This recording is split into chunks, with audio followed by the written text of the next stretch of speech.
Hey there, everybody. This is Ginzburg, digital marketing expert, and I am here with Claude Zhdanov, and I'm very excited to interview Claude. Claude is the founder and CEO of Stadium Red Group. Claude, how's it going?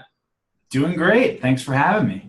Yeah, this is super exciting. Thank you for being on our vlog today, and I really wanted to, we just recently published your article on Medium, on Authority Magazine, all Yes. about, yeah, this is really exciting. So we wanted to do a follow-up interview and do a little video about that article and some of the questions that you answered there. So yeah, first I guess let's just get into what's your backstory. How did you get started as a founder?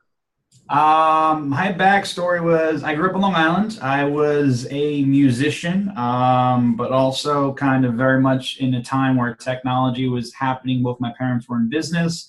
And, like many young kids, I wanted to be a rock star. That was my dream in life in the beginning, which brought me to being in bands and then eventually into my first recording studio and the idea of music and business and technology all coming together. And believe it or not, being in a band is like being in a business. You got to sell merchandise and tour and do all those sort of things. Fortunately, I got the opportunity, when I was in college to go on the road and be on an imprint of a major label and realized that being a rock star was not what I wanted to do. And I didn't want to be on the road anymore. And so I decided to come back to New York City and with the help of some friends and family, and I ended up opening my first business called Stadium Red Studios, which was a recording studio in New York that we owned and operated. It was the Stadium Red Group's first company until 2015. So from 2007 to 2015, it was one of the larger recording studios in the country. And so via music and technology and making music, I became an entrepreneur. And then really everything from there was kind of an organic progression of seeing opportunities and seizing those opportunities to build a bigger business. Awesome. So what kind of artist has Stadium Red represented in the past or currently represent? Yeah, so we don't currently really represent any artists so much anymore. We're primarily in the marketing and communications business these days. Okay. But Stadium Red Studios, when I first started, we worked with, I could say over the 7 years we existed, we worked on 30 Grammy-nominated projects, 22 of them winning awards, with everyone from Yo-Yo Ma and the Chicago Symphony Orchestra, through Drake and Eminem, through Avicii and Thomas Gold and guys in the EDM space. So we were really, really diverse, mostly because we had a tremendous group of engineers and producers who were kind of in-house at Stadium Red Studios. That was really what made us different and special. We weren't just a recording studio where you rented space. These guys were, called our studios home, and as such, attracted a lot of incredible talent to come work with us. And through that, I actually fell into electronic dance music and ended up starting our second business, which at the time was an artist development company called Stadium Red Music.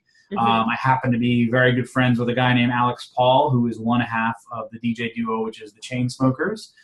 We ended up representing them and helping launch their career, as well as a bunch of other DJs and producers in New York. And so that was our foray in music. And it was actually through doing that and through my constant desire to be all about brand and wanting Stadium Red to be a brand that mattered and that was impactful, I ended up starting what is the largest part of what we do now with Stadium Red Life, which is the marketing agency side of our business, because I didn't like the companies we were working with at the time in PR and marketing to kind of promote our artists and promote our business.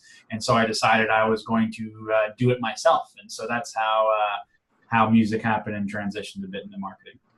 Well, interesting. So it sounds like you definitely had a couple of iterations of your company. So what is Stadium Red now? It sounds like it's a marketing company. Are you primarily working with artists, like music artists? So Stadium Red, yes, the Stadium Red Group today is a holding company in the marketing communication space. We own a few different agencies now, so not just our own agency. We've acquired some over time, very, very luckily, and started a few others. We recently are going to be announcing, actually, the deal recently got done, but we still had a music company called Stadium Red Music, which was the same company that was representing the Chainsmokers years ago. We just had evolved in doing music publishing instead of artist representation. We just sold that business, so that was the last kind of bit of being directly in the music industry, but we actually own a digital marketing agency called Gyrosity Projects. They're based in Nashville, and they do a ton of artist work, and we still work with ourselves. And here in New York, we work with artists, some labels, some concert promoters, but also all kinds of other businesses in finance and healthcare and consumer product goods. For me, if I look at my career over the 10 years that I was doing it, it was always about helping people, right? When I was in the studios, I helped artists kind of create some great music and get from point A to point B. When I was working with artists and representing their careers, I was helping them grow their careers. That same thing is what drives me to work with brands and work on the marketing side. I love the ability to impact growth, to affect positive change in the companies we're working with. And we do that through marketing. And so, across the 3 or 4 different companies we own today, that's really at the core of all of them. They just do it in different ways within the marketing bubble. Absolutely. And of course, me being a digital marketer as well, I'm just always curious, what kind of digital marketing or marketing do you guys do as part of your agency? Yeah, sure. So Gyrosity Projects, which is one of the newer acquisitions, they're purely a paid digital advertising agency. Everything with them is about how can they leverage data, algorithmic decision making, and basically just any kind of data they can get their hands on to make better decisions around paid media online. So that could be social advertising, that can be paid search, it can be organic search, it could be affiliate. It could be, all the other channels that are out there, from Shazam ads to Spotify audio ads, all the things you can name of. And whether it's an artist they're working with, a label, or a brand, their goal is to drive traffic to a destination to convert and do something. So that's the core of their business. And so any of our clients that want that service would work with Gyrosity Projects. On the Stadium Red Life side of the business, which is where I started getting into marketing, we're really focused around experiential, creative, organic, social, and then marketing strategy. So really all about branding, building marketing plans, and then kind of the execution side on the other side of the front. Oh, excellent. Sounds great. So this is a really good explanation of your entire business. So what do you think makes your company stand out? Yeah, it's a good question. I think the fact that we're not all marketers, right? There's a lot of us that are marketers. There's a lot of us that are entrepreneurs. I'm entrepreneurial and from the entertainment side of things. Some of us are musicians. I'm a big believer in the idea of the intersection of experts from different industries and the greatness that can come from that. And so I think that's a big part of what makes us unique and different, is that we can have experts in digital advertising, we can have expert musicians, we can have expert marketers, we can also have great entrepreneurs who have been successful, and we're all coming together with the same goal of working with the client to generate measurable growth, measurable return on investment for the dollars they're spending from a marketing perspective. And, I like to say this all the time, you can build a Ferrari with the same tools that you build a Prius, right? It's all about what you're trying to accomplish. And I think the same thing goes for a brand.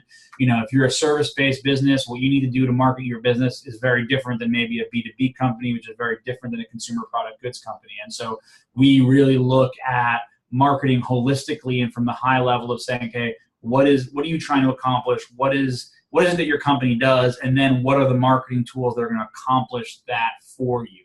And so that, I think, differentiates us quite a bit. And so we can, that's what I'd say. Excellent. Yeah, that's fantastic. I mean, of course, ROI, as a marketing agency, we all are trying to get ROI for our clients. Absolutely can relate to that. What are some exciting projects that you guys are working on now? I have to say one of my most exciting projects is probably Singhania 63. It's a Bolivian spirit, which is actually a Singhania. It's owned by Steven Soderbergh, so the famous director for Ocean's 11, 12, and all the other, plenty of other amazing movies. Getting to work with him from a creative perspective has been really, really interesting, as well as helping him launch a spirit that has existed for 500 years. It's the official spirit of Bolivia. But it was never exported until he kind of found it, fell in love with it when he was filming a movie called Che in Bolivia. And so now he's brought it to the United States. It's become a hit amongst cocktail bars across the country, and we're working with him. We're actually doing his social, we're doing his creative, we're doing his strategy, his PR. Basically, we are the full encompassed, marketing department for his company, and it's been incredible. Both working with him on actually getting consumers to know who the product is and enjoy it, but also working with the U.S. government and the TTB to actually recognize that Singhania is its own class of spirit, which is a feat in itself, if you can imagine. So that's one that I'm just super compelled and super excited about. And what exactly is Singhania made out of? So Singhania is, right now in the United States, it's technically considered a brandy because it's a spirit made from grapes. So it's actually made from the Muscat grape from basically in a certain elevation at a certain basically terroir in Bolivia is the only place where this spirit can be made. And so that's what makes it so unique. It's almost like champagne is to Champagne region of France, or or Scotch is to Scotland. It's completely unique down to the molecular level. So it's a clear spirit. Most people who drink it tend to think it's somewhere between a gin and a tequila. And what I think is most compelling is it's actually the most mixable spirit that I've ever had. We've had the privilege of working with a lot of liquor brands, and you can make everything from a Moscow Mule to a Negroni to a margarita with it. And it's incredible. Awesome. That sounds amazing. We'll have to send you a bottle. Oh, I would love one. Thank you so much. Absolutely. I've never heard of that kind of liquor, so this would be a good time for me to try it out. Absolutely. Awesome. Well, so just a last final question. So you've had a very exciting career. You've created several businesses and pivoted several businesses. So tell us 3 lessons that you've learned as a founder, as an entrepreneur, that you have, I guess, gained over the last 10 years that you've been doing this. Sure. I think one of the big ones I've learned is, people talk about, people I think see the success that incredible founders have, and they see the horror stories that founders have as well. And I think no one really prepares you for what it means to become a founder and really put the business at the center of your universe.